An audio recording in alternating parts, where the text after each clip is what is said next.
कौन करता है, कैसे होता है। जब चक्रवर्ती भरत अपने राज सिंहासन पर विराजमान थे, उस समय उन्हें 3 शुभ समाचार प्राप्त होते हैं। पहला समाचार था कि रणवास में पुत्र रत्न की उत्पत्ति हुई है। दूसरा समाचार था कि आयुधशाला में चक्र रत्न की उत्पत्ति हुई है। और तीसरा समाचार था कि आपके पिता श्री ऋषभ देव को कैलाश पर्वत पर केवल ज्ञान की उत्पत्ति हुई है।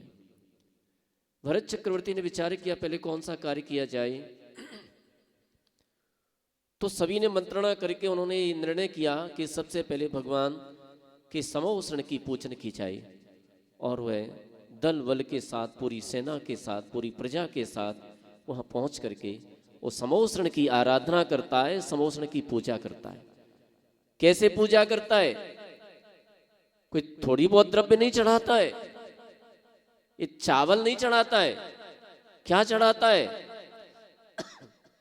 हीरे, मोती, जवाहरात, रत्न। और कितने चढ़ाता है? चुटकी भर के नहीं चढ़ाता है, इतने चढ़ाता है कि पहाड़ बन जाते हैं द्रव्य के। ऐसा लगता है कि ये पहाड़ हैं द्रव्य के। थोड़ी बहुत द्रव्य नहीं चढ़ाता है। बस आप लोग भी ऐसा हृदय बना लीजिए, ऐसा दिल बना लीजिए कि हम भी समोषण की पूजा करेंगे, दिल खोल करके करेंगे। अब वो चक्रवर्ती बनने का प्रयास करना। और एक बात ध्यान रखना बिल्कुल पक्के में, जो चक्रवर्ती बन करके भगवान की आराधना करता है, कोई कहते हैं सौधर्म इंद्र बन गए, अब चक्रवर्ती कैसे बने, कोई फर्क नहीं पड़ता है। सौधर्म इंद्र स्वर्ग का अधिपति होता है और चक्रवर्ती इस धरती का अधिपति होता है।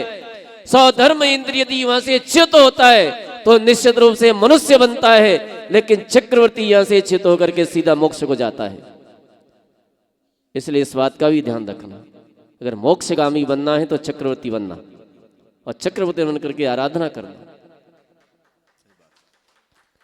ऐसा नहीं है कि जो सौधर्म इंद्र बन जाए चक्रवर्ती नहीं बन सकता। क्यों नहीं बन सकता? क्या कारण है उसमें? अरे सौधर्म इंद्र से च्युत होकर के चक्रवर्ती बनता है, कोई फर्क नहीं पड़ता है। आप तो अपना ऐसा मन बना लेना कि हम समोषण की आराधना करेंगे, अरिहंत परमात्मा की आराधना करेंगे, चक्रवर्ती माने उत्कृष्ट पात्र बन करके भगवान की आराधना करेंगे। और समोषण की रचना कौन करता है? सौधर्म इंद्र करता है। सौधर्म इंद्र आज्ञा देता है कुबेर को। अगर सौधर्म इंद्र आज्ञा ना दे तो कुबेर क्या कर सकता है? और कुबेर समोषण की रचना करता है। इसलिए ये सभी ये एक भवतारी होते हैं। वहां से च्युत होकर के मनुष्य बन करके नियम से निर्वाण को प्राप्त करते हैं। इसलिए ऐसे उत्कृष्ट पात्र बन करके हम इस समोषण की आराधना करें, इस समोषण विधान की आराधना करें। आज भले ही आप ये लग रहा है कि ये तो अकृतम है, ये तो नकली समोषण है, लेकिन आपकी भावना नकली नहीं हो सकती। भले ही समोषण नकली हो, लेकिन भावना को नकली मत बनाना, भावना को असली बनाना, ओरिजिनल भावना बनाना। और ये तुम्हारी ओरिजिनल भावना बनाई तो आगे चल करके आगामी पर्याय में, आगामी आने वाले समय में अब साक्षात चक्रवर्ती बन करके आराधना कर सकेंगे। और आज भावना नहीं बना सके, क्योंकि शास्त्रों में कहा है, जैन दर्शन में कहा है, भावना भव नाशिनी, भावना भव वर्धनी। इसलिए ध्यान रखना। यद्यपि समय कम है, 5 मिनट का समय दिया, इसलिए मैं ज्यादा कुछ नहीं कहूंगा। महिलाओं से कहना है कि सची होती है सची। सची जानते हो ना? सची सची मिथ्या दृष्टि होती है कि सम्यक दृष्टि? नहीं होती। सची नियम से मिथ्या दृष्टि होती है जन्म के समय।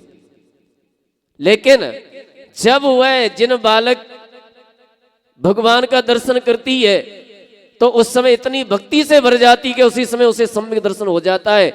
और वहां से जब तक सौधर्म इंद्र तो स्वर्ग में बैठा रहता है और सची वहां से च्युत होकर के मनुष्य बन करके, मुनि बन करके निर्वाण को प्राप्त कर लेती है। एक सौधर्म इंद्र की उम्र में 40 नील सची मोक्ष चली जाती हैं।